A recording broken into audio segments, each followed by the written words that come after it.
O STF preparou um duplo contra-ataque para aqueles que ousarem continuar desafiando as altíssimas autoridades da Corte de Cristal. O primeiro reza em relação aos candidatos ao Senado que ousarem fazer campanha dizendo que defendem impeachment de ministro do STF.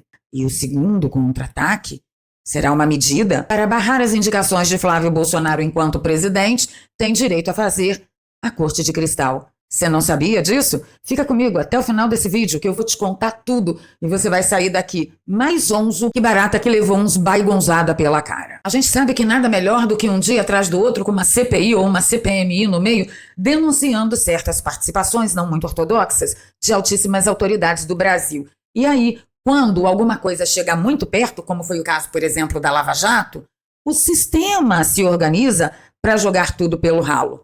E também foi assim com a CPMI do INSS. E adivinha se não aconteceu a mesma coisa com a CPI do crime organizado, liderada pelo esquerdista Alessandro Vieira. Sim, senhores, foi exatamente assim.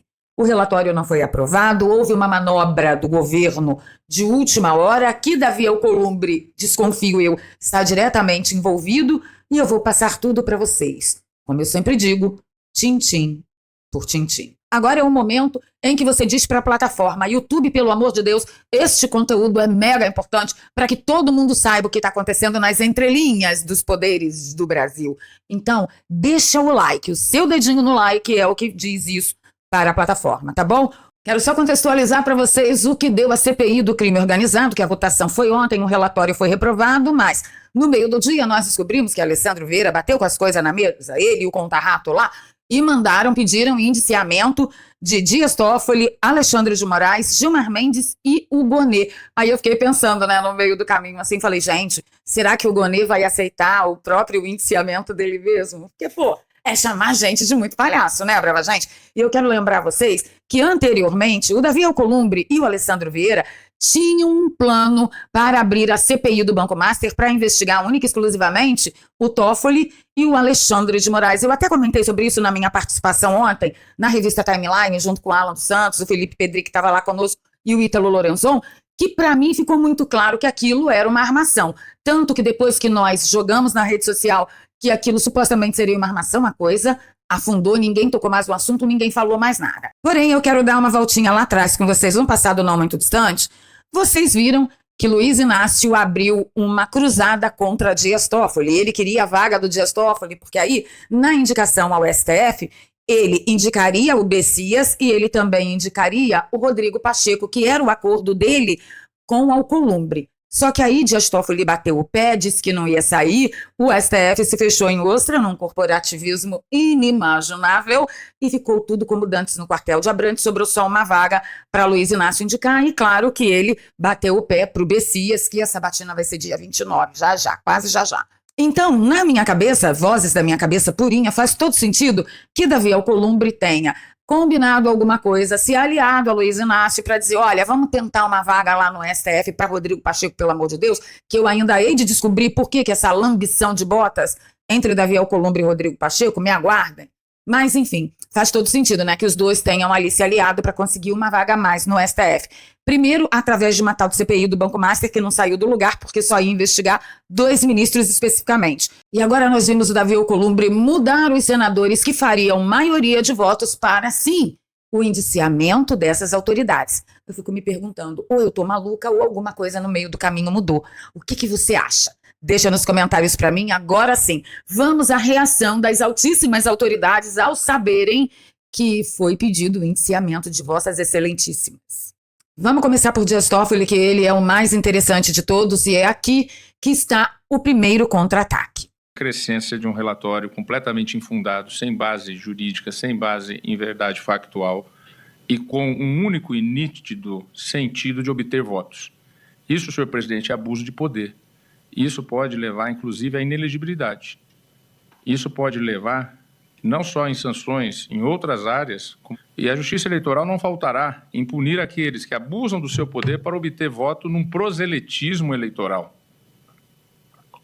Porque tem que se pôr fim imediato a essa sanha de que atacar determinadas instituições dá voto. Meu Deus do céu, tem muitas camadas aqui para analisar, mas eu vou ficar só na ameaça. Ele avisou aqui que a Justiça Eleitoral não vai se fazer de advogada para punir quem tentar se eleger com proselitismo contra instituições?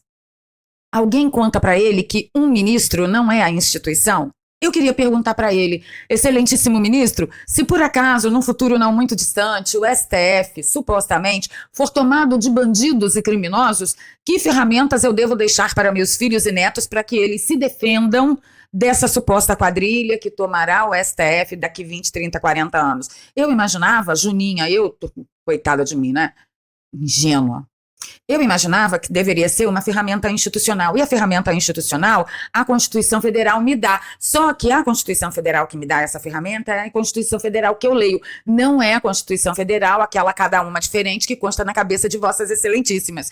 Então, assim, se por acaso acontecer isso, o que o país faz? Se submete? Sucumbe na base da ameaça? Então o aviso está dado. O primeiro contra-ataque está aqui, ó.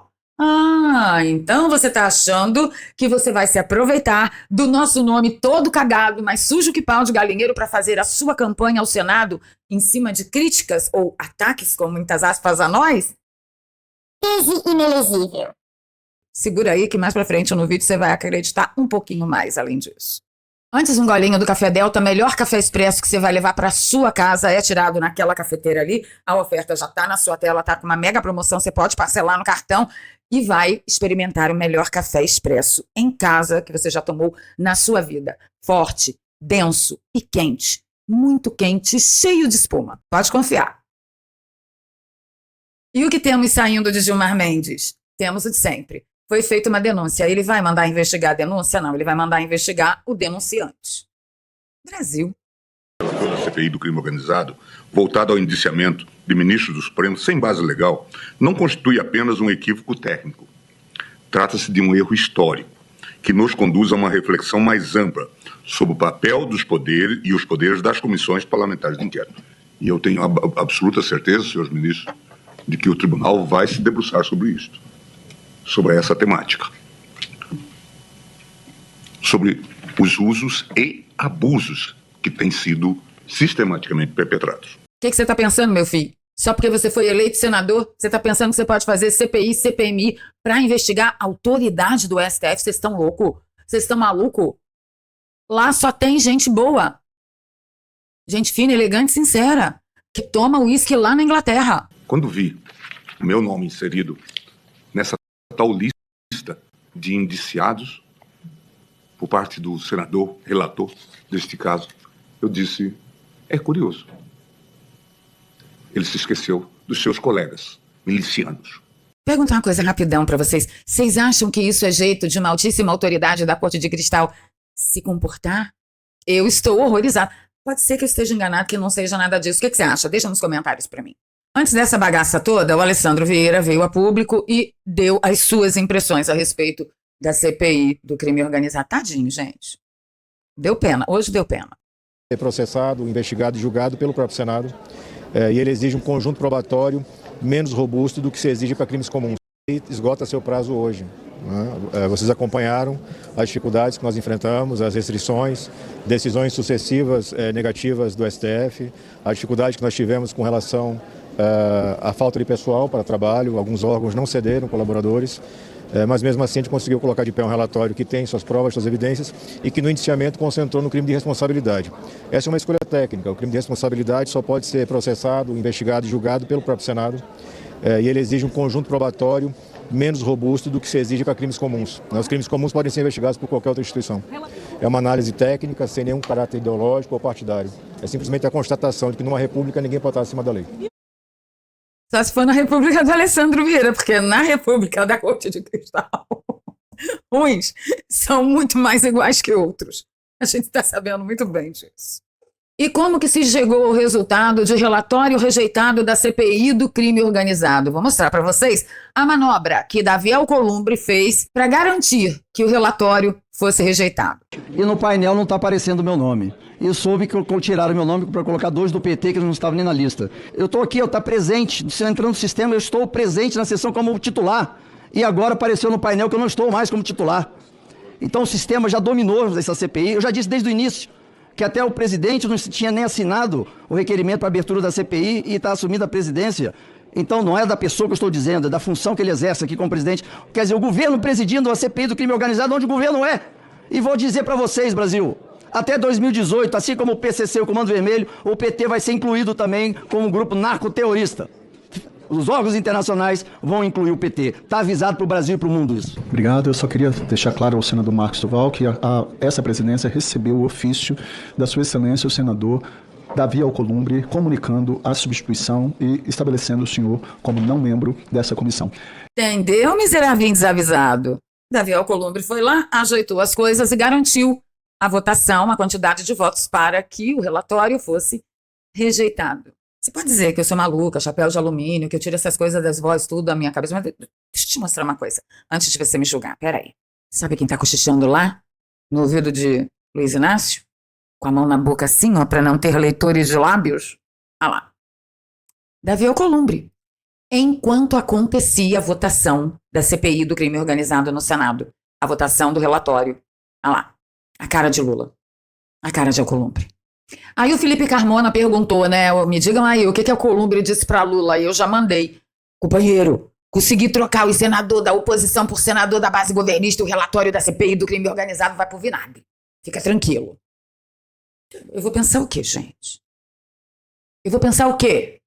Pode ser até que ele tenha falado outra coisa, mas na atual conjuntura de ontem, sabendo que ele mandou ofício para trocar tudo em senador, vocês entenderam que o nosso querer não representa meleca nenhuma para aquele congresso?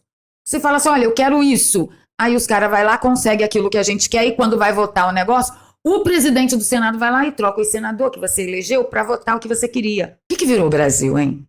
Falei para você dos dois contra-ataques, o primeiro que é contra os candidatos ao Senado que ousarem fazer proselitismo a favor de impeachment de ministro do STF, que isso é ser contra a instituição, mas agora eu vou te contar o segundo contra-ataque, esse vai direto nas costas de Flávio Bolsonaro e de nós, povo brasileiro.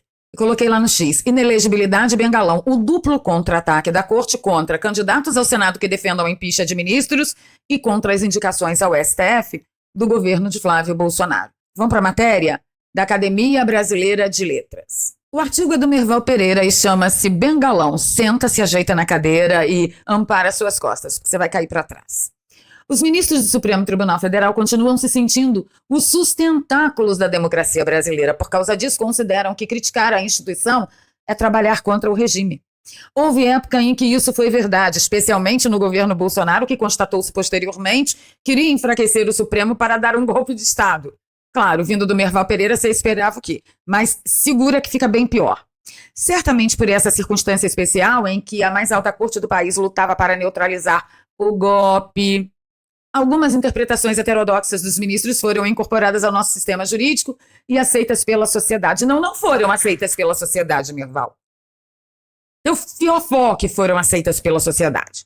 Encerrado o episódio desastroso de nossa história, alguns ministros permaneceram agindo além dos limites legais. Ué, mas nós não avisou para vocês? Vocês pensaram o quê? Que ia ficar só em Bolsonaro porque Bolsonaro supostamente queria dar o golpe? Meu filho, isso é ditadura, a mais sanguinária, a mais cruenta que você já se deparou na vida. Você achou mesmo que fosse só contra Bolsonaro? Que como era contra Bolsonaro tinha razão de ser? Ah, idiota. Alguns ministros permaneceram agindo além dos limites legais em defesa até de interesses pessoais. Episódio menor, como a agressão ao ministro Alexandre de Moraes e sua família num aeroporto estrangeiro, foi transformado em um caso de segurança nacional. Outros mais graves fizeram com que o ministro Dias Toffoli, e viu-se depois em defesa própria, avocasse para si todo o processo do Banco Master com sigilo máximo e passasse a obstruir as investigações. O escândalo foi tamanho que ele acabou retirado da relatoria do caso, apesar de o espírito de confraria ter justificado a saída como decisão dele e não do colegiado. Em dezembro de 2025, o ministro Gilmar Mendes suspendeu monocraticamente trechos da lei do impeachment, restringindo à Procuradoria-Geral da República o direito de denunciar ministros da Corte, retirando essa prerrogativa de cidadãos. Puro suco de democracia direto na jugular. A medida vista por críticos como blindagem exigia quórum maior no Senado para impeachment, sob a alegação de proteger a independência judicial de pressões políticas. Gilmar acabou desistindo da proposta. Em mais uma ação autoprotetiva, Moraes desencavou uma proposta do Partido dos Trabalhadores de tentar reduzir o alcance das delações premiadas. parada desde julho do ano passado, liberando o caso para ser incluído na pauta do julgamento do plenário físico do STF. O PT afirma que a ação visa evitar delações que ofendem as garantias fundamentais individuais. Seja lá o que isso queira dizer, porque cabe aqui um monte de coisa, né? Com as revelações diárias que implicam Moraes, Toffoli e em menor grau até agora o ministro Nunes Marques, os ministros passaram a adotar medidas de autodefesa que só fazem desacreditar a instituição. Sabe por quê, Mirval? Porque não tinha nada a ver com Bolsonaro. É só você apontar para ele o homem e ele vai arrumar o crime. Mirval continua. Eles agora advertem a interlocutores de que as críticas ao Supremo podem favorecer a extrema-direita, disposta, caso vença a eleição presidencial, a intervir incentivando o impeachment de alguns de seus membros ou aumentando o número de ministros para conseguir maioria no plenário. Uai, mas cadê o crime disso? Cadê o crime? Continuando. Nem passa na cabeça de muitos deles que a melhor solução seria a autocontenção, como defende o presidente Edson Fachin, cortando na carne quando for o caso. O aumento de números de integrantes de cortes superiores é prática de governos autocráticos para controlar as decisões da justiça. Mas o impedimento de acesso de novos elementos às Supremas Cortes também é um movimento de regimes autocráticos. Aí ele cita Victor Orbán, que foi mestre nesse artifício a partir de 2010, quando aumentou o número de juízes do Tribunal Constitucional e alterou regras de nomeação. Foi derrotado nas urnas depois de 16 anos de governo autoritário. Noutros países, como Polônia, Turquia, Venezuela, Argentina, Nicarágua e Israel, governos de direita ou de esquerda usaram o método para controlar as Supremas Cortes. O caso emblemático aconteceu nos Estados Unidos. O presidente Franklin Roosevelt ameaçou aumentar o número de integrantes da Suprema Corte em 1937, episódio conhecido pejorativamente como Court Packing Plan, porque, dominado por juízes conservadores, o tribunal se colocou contra o programa Roosevelt para combater a Grande Depressão, o New Deal.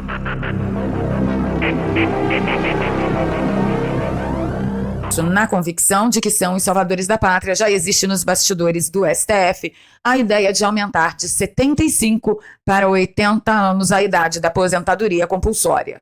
Seria o bengalão. Por quê? Porque se continuar com os 75 anos para aposentadoria, Flávio entra e indica mais 3 ministros. Mas, se for aposentadoria aos 80, como eles estão pretendendo, aí Flávio entra, fica 4 anos e não indica nenhum ministro do STF.